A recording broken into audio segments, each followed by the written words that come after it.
కార్యకర్తలు అమరావతి రైతులపై రాళ్లదాడి చేయడం చాలా హేయమైన చర్య. ఇది ప్రభుత్వ పిరికి పంద చర్యగా మేము భావిస్తున్నాం. ప్రభుత్వం నడిపించేటువంటి 3 రాజధానుల శిబిరం అనేటువంటి వ్యక్తులు అక్కడ నుండి వచ్చి అమరావతి ఉద్యమకారులపై రాళ్లు విసరడం చాలా బాధాకరం. అసలు ఈ 3 రాజధానులు అనేటువంటి వ్యక్తులకి అసలు ఏం కావాలండి వాళ్ళకే తెలియదు. చూడండి, వాళ్ళ శిబిరం, వాళ్ళ పేపరు ఫ్లెక్సీ ప్రింట్ చేశారు చూడండి.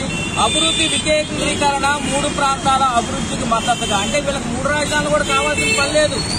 జగన్మోహన్ రెడ్డి గారు ఏవైతే ఆడమంటారో ఇక్కడికి వచ్చి వాళ్ళు ఆడటానికే అక్కడ ఒక స్థావరాన్ని ఏర్పాటు చేసుకున్నారు. శిబిరం కూడా కాదండి, అది ఒక స్థావరాన్ని వాళ్ళు అక్కడ ఏర్పాటు చేసుకున్నారు.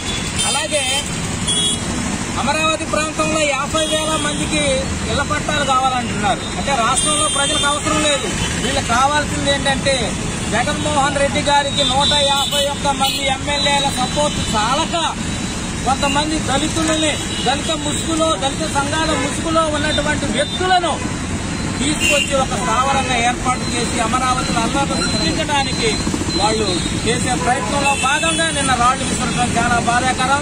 జగన్మోహన్ రెడ్డి గారు ఇలాంటి చర్యలు మానుకోవాలని కోరుకుంటున్నాం. అలాగే దళితులారా, మిమ్మల్ని ఈ విధంగా వాడుకుంటుంది ఈ ప్రభుత్వం. దయచేసి ఇలాంటి చర్యలకు దిగొద్దు.